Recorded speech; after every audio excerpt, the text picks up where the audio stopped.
Well, Tata Crocombe, now it's great to see you here at South Pacific Tourism Exchange in Auckland, promoting your products. Now I know you're one of the top operators of resorts in the Cook Islands, okay? So the best thing first of all is, why don't you tell me a little bit about the resorts that you own and operate? So we have 3 resorts. The flagship is the Raratongan Beach Resort and Spa. It's on its private beach in front of a marine reserve. Spectacular snorkeling, 109 rooms, a small boutique property. It's got a very strong focus in the family market, so we've got a kids club, a creche, a teen zone, kids menus, kids rooms.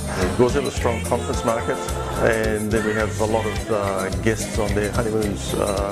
We do a lot of weddings as well, particularly with big family groups.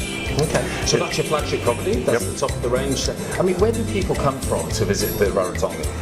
Well, the profile for the Raratongan, it matches pretty much what the profile for the Cook Islands is, which is a majority New Zealand, over 2/3. Yeah. Good 20% from Australia, and the balance from North America and Europe. Okay, cool. Excellent. Then we have the Sanctuary. Yep. The Sanctuary Raratonga on the beach is a 48 all beachfront suite. Nice. No kids. And so that's very popular with honeymooners and romantic couples. It has 3 restaurants. It's got the Blue Water Grill, which is a seafood gourmet restaurant. We have the Ginger Garden, which has got all the favourites of Asia. And then we have a poolside barbecue, burgers and chips and that sort of thing. So it appeals to all sorts of tastes as well. Yes. So there's quite a range of cuisines there. Yeah. Yep. And then the third one is a private island resort of Aitutaki Lagoon Resort and Spa on the island of Aitutaki, which is a 45-minute flight away from Raratonga. The romantic place to go. It is. 5-star overwater bungalows, beach bungalows, very popular honeymoon market. About 3/4 of the business is for Australian honeymooners, so it's particularly popular in the Australian market. Okay. Now, in terms of the facilities in each one, you talk a little bit about them, but what are the sort of unique features of each one? Do you know what I mean? Is there something that stands out in your mind that you say, I'm at the Raratongan, you must do this. You're at the Sanctuary, I must do that. I'm at Aitutaki, you must do this. The Raratongan and the Sanctuary are on one of the best marine reserves in the South Pacific. Okay. So you'll see several hundred different species of fish in an all-tide swimming lagoon that's protected. So there's no sharks, there's nothing dangerous, no dangerous currents. Fantastic snorkeling straight off the beach. So that's something unique that you can do at Raratongan at the Sanctuary. Absolutely, and is extremely popular.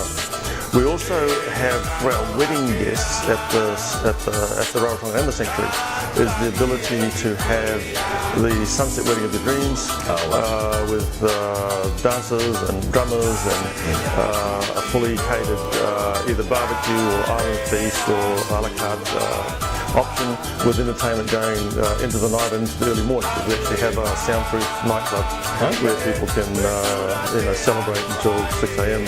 and many of them do. And because both properties are on the same, sort of virtually within the same curtilage, you can okay? So people can opt to stay in the suites in the Sanctuary or opt to stay in the rooms or the villas or whatever in the Raratonga. And it's very popular with wedding groups because those with families stay in the Raratonga and those without families stay in the Sanctuary, and they're just side by side, and so the people from the Sanctuary can come across and use all the facilities at the Raratonga. Well, let's take the flight now across to Aitutaki, okay? And what would you say really stands out in your mind about it? There's a book that's say myself carefully now. Aitutaki. There's a book that's come out, 100 Places You Must See Before You Die. Wow. And a lot of the photos are taken from our resort. Spectacular view over one of the most beautiful lagoons in the world. We're the only resort on its own private island, the only resort with overwater bungalows. And so it's a sensational, world-class piece of real estate. And so it's extremely romantic and very popular with honeymooners. We also do a lot of weddings up there on the beach at sunset, private gazebos for dining on the beach. Aitutaki is a coral lagoon, so it's got atoll.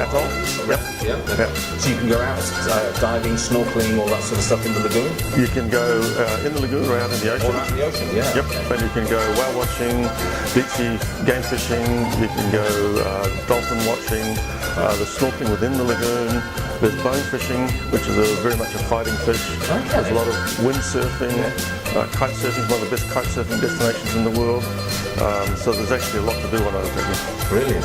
Now, in terms of where do people get information about these resorts from? The websites are very, very comprehensive because destination in the Cook Islands is not one that's entirely well known in all markets, and so the websites are very, very comprehensive in what's available on the resort and around the island. Okay. That's the primary source. And then there's also the names of the hotels. So it's the Raratongan.com, sanctuaryraratongan.com, and architecturalagoonresort.com. Thank goodness I found somebody that's got an easy website address. Make it easy. Doesn't it make it easy? Okay. The other source is Facebook. We've got very active Facebook pages with a lot of information from our guests, and so there's a lot you can do with just having a look at what's available on our website or on our Facebook site. Brilliant. Well, thank you for your time today. I really appreciate it. I can't wait to try your resorts. I mean, I've learnt a lot today in the last couple of days about the South Pacific generally. The Cook Islands, as you know, I mean, I happen to live in Australia, but this goes around Australia, New Zealand, and globally. But Cook Islands is not that well known in Australia. Quite interesting, as you know. But I think it's becoming better known with New Zealand at least having started a service direct from Australia. But I think it's got to be on every experiential sort of person's agenda in Australia. If they want a real Pacific experience, it seems to me that the Cook Islands is the place to go. Well, 25,000 Australians came to the Cook Islands last year. There's dramatic growth out of Australia, and it's very, very popular with those people who have visited the Cook Islands, and particularly our resorts. Brilliant. Well, Tata, thank you for your time today.